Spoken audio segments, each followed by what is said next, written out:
Football coaches spend about 5 months a year tending to their team in season, though it's a period that pales in comparison to the recruiting work they do that never stops.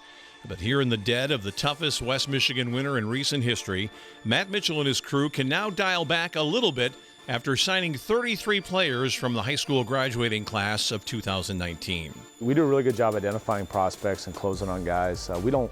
Most time in January, we're not trying to find new prospects. We're just trying to hang on to the ones that we have. So, I think that makes the signing day at Grand Valley maybe a little bit less stressful than other spots. The tug of war coaches face in recruitment is always the same. Do you only recruit the best players you identify, or are your efforts based on the needs, immediate or long-term, of your roster? Having been part of this process for 15 years in Allendale, Matt Mitchell says he's worked to polish his procurement plan, one that now boils down to 4 specific elements. Evaluation, recruitment, development, utilization. And so, half of your roster is the evaluation and the recruitment. If you're bad in those areas, you're not going to be able to develop and utilize them. So this is a really important part of what we do. We have a lot of humility that we're always evaluating ourselves, and we go back and track classes and try to figure out our misses, but also our hits. Football fans who are old enough remember a time when some schools seemed inclined to only worry about a recruit's ability to perform on the field. But in a day and age when athletic fund is highly scrutinized, there's no percentage in taking chances with players who represent an academic risk. Because of that, Matt Mitchell says his staff's first serious discussion with any prospect always starts with this warning. If you just want to play football, don't come here because you won't make it. Get an education has to be important to you. I don't even really talk about degrees much because I think a degree happens at the end of your pursuit of an education.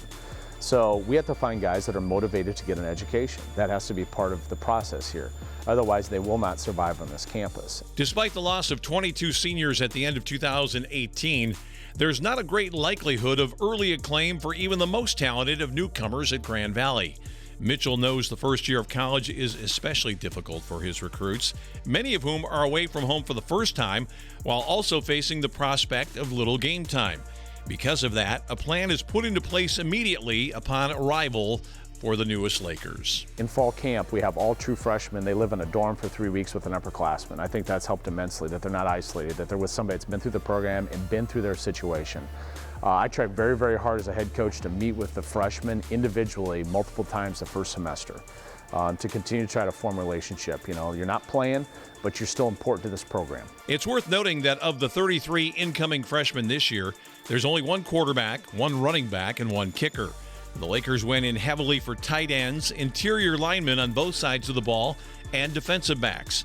During the last few seasons in Allendale, Grand Valley has worked to build teams so that full-scale rotation of players can be utilized. And Matt Mitchell believes the 77 prep players brought in during the last 2 recruiting cycles will maintain that roster flexibility moving forward. For the Grand Valley State Sports Report, I'm Tom Cleary.